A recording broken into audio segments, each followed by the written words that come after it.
Yan, good morning mga kapatid. Isang mapagpalang umaga po sa ating lahat. Ngayong umaga ako po ay nagpapasalamat sa Diyos dahil sa kalusugan at kaligtasan na patuloy na pinagkaloob sa aking buong pamilya. Ngayong umaga mga kapatid ay papakita ko sa inyo ang aking alagang aso. Ay tuta pa siya.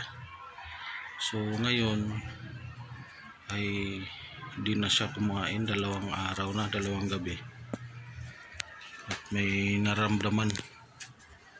Ito siya mga kapatid. Yan.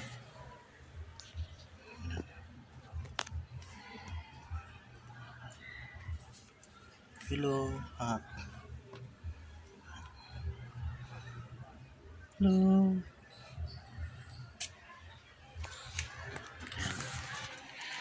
Tamlay siya kasi may sakit, nagsuka, tapos hindi pa naman siya dumumi. So ang duda ko ay baka may parbo siya, dahil usong-usong ngayon sa mga tuta na may parbo. So hindi ko pa talaga kasi hindi pa siya dumumi. Pag dumumi na siya ng dugo, so yun, talagang na siya, kurado. So halos 3 months na siya sa amin. So ang pinaka lesson learned namin, kasi hindi namin siya napabakunahan. Yan siya. Yan, mataba to ngayon, pumayat na, hindi kasi siya kumain. 2 gabi na hindi kumain, puro tubig lang ininom niya. Yan, dapat talaga mga kapatid, pag may alaga kayong aso, tuta, ay kailangan ng vaccine talaga, protection para doon sa kanyang kalusugan. Kawawa siya, napaka bibo, napakalikot. Hindi siya puro may lahi siya, pero yung nanay niya Dachshund, tapos yung tatay niya Askal. Makita mo yung mga paa niya, matataba. Yan. Matamlay na siya, hindi siya hak,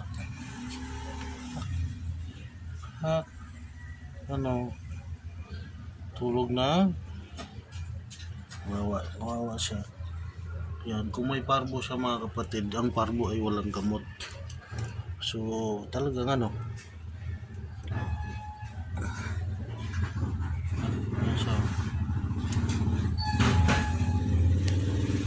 Na siya, nakakaawa dahil ito yung napakaingay. Yung pusa namin, ginugulo niya, nilalaro niya. Okay. Talagang kawawa siya, nakahiga lang siya. Nakahiga lang. Ayaw na niyang Kaya dapat talaga pag may alaga tayong tuta, aso, importante yung vaccine para sa kanyang protection sa kanyang sarili, para hindi magkasakit. Yun,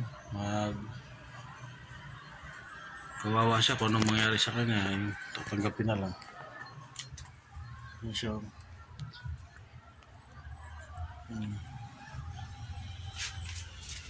2 araw na siyang di kumain, pero uminom siyang tubig.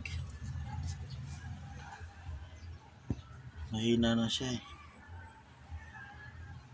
Hello. Yan. Maraming salamat mga kapatid. Ingat tayo lagi. God bless. Bye bye.